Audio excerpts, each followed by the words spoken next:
एक बादशाह का एक बाग था। वह बाग बहुत बड़ा और विभिन्न हिस्सों में बंटा हुआ था। बादशाह ने एक आदमी को बुलाया, उसके हाथ में एक टोकरी दी और कहा, मेरे इस बाग में जाओ और टोकरी में तरह तरह के फल भर कर लाओ। अगर तुम टोकरी को फलों से भर लाते हो तो मैं तुम्हें इनाम दूंगा, पर शर्त यह है कि जिस हिस्से में तुम एक बार चले जाओगे वहां दोबारा नहीं लौट सकते। आदमी ने सोचा कि यह तो कोई कठिन काम नहीं है। वह एक दरवाजे से बाग में दाखिल हुआ। उसने देखा कि पेड़ों पर फल पककर तैयार हैं। तरह तरह के खूबसूरत फल लदे हैं, लेकिन उसे ये फल पसंद नहीं आए। वह बाग के अगले हिस्से में गया।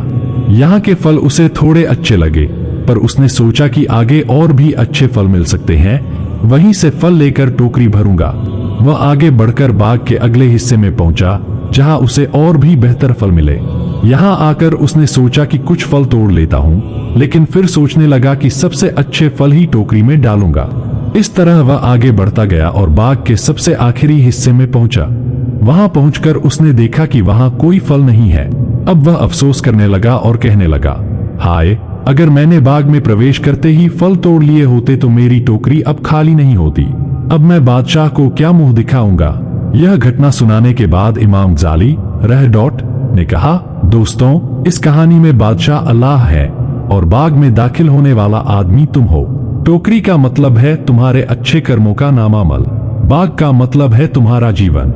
बाग के विभिन्न हिस्से तुम्हारी जिंदगी के अलग अलग चरण हैं और तुम्हें नेक कामों के फल तोड़ने के लिए कहा गया है। लेकिन तुम हर दिन सोचते हो कि कल से नेक काम शुरू करूंगा। कल करते करते तुम्हारी जिंदगी का समय खत्म हो जाएगा और अंततः तुम खाली हाथ अल्लाह के सामने खड़े होगे। इसलिए नेक काम करने का जब भी समय मिले उसे उसी समय कर लो। इस जीवन से लाभ उठाओ। इस तरह जिंदगी के बाग में घूमते हुए अपनी कर्मों की टोकरी को नेकियों के फलों से भरते रहो, क्योंकि बाद में समय मिलेगा या नहीं यह निश्चित नहीं है।